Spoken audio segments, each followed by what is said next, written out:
Delta Force is releasing on 5th December 2024 into early access on PC. So it's due time that we take a look into the offerings this game is going to bring to us. Inspired by the classic Delta Force games of the past, the upcoming title is trying to blend the grounded and realistic experience of Delta Force enhanced by modern and futuristic military tech. The game is not entirely free to play. The multiplayer modes are going to be completely free to play, and the campaign is going to be a paid DLC to the game, and it's expected to release in 2025. Also, quickly before we dive into the content, if you happen to find the video entertaining or helpful, please do like it, and if you are new to the channel, please consider subscribing. Now with that out of the way, let's take a closer look at the different multiplayer game modes.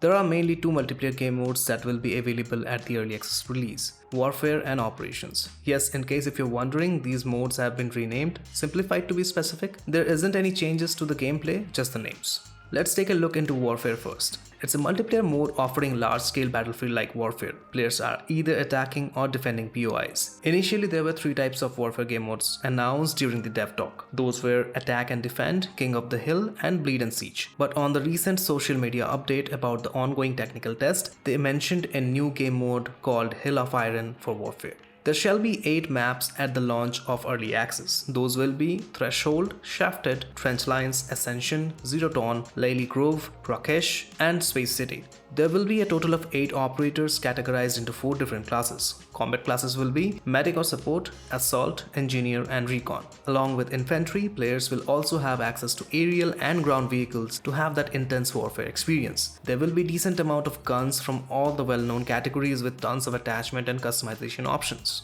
Now let's have a look at Operations. This is a high-risk, high-reward PvEvP extraction looter-shooter mode from Delta Force. People who have played Tarkov or DMZ or Arena Breakout would feel right at home. This mode has 3-person squad options available, so you can buddy up with 2 of your friends or try your luck with randoms. Personally, I would prefer to have 4-person squad so that my Warzone gang could infill all together. High value loots and targets will be available in the map for players to go after. These HVTs are not going to be easy for players to take down, and on top of that, there will always be that threat of getting jumped by another squad. So these will be interesting. As an example for HVTs or high value targets, operation bosses like Khalil Reis, Syed Ziatin, etc. were introduced in snippets to the player base through their social media over on Twitter or X.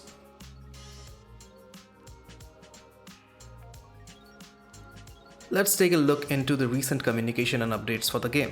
As communicated strictly by the devs, there will not be any sort of currency selling or any pay-to-win stuff in the game. All the store offerings are going to be purely cosmetic. Devs have ensured that Delta Force is going to be community focused and always will be acting on feedback from the community. The devs are actively working towards providing optimized experience to the players, allowing the game to run on a wide range of hardware. As communicated by the devs, there will be zero tolerance policy for cheaters. As requested by community, no bots in Warfare or Operations mode when the early access releases on 5th December. Even for the ongoing technical tests, bots have been removed from both the game modes.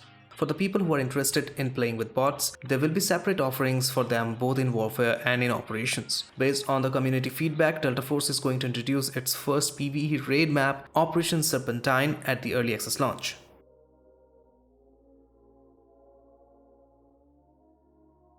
Talking about the long-term support, after the game goes into early access, there shall be a large update in every 3 months. Updates will include new map and mini modes. Regular quality of life updates and balance adjustments will be there. Last but not the least, major annual updates which will bring big changes including possible new game modes to the game. For an example, as communicated by the devs, next year the devs will work on unifying operations maps into an open world Asra.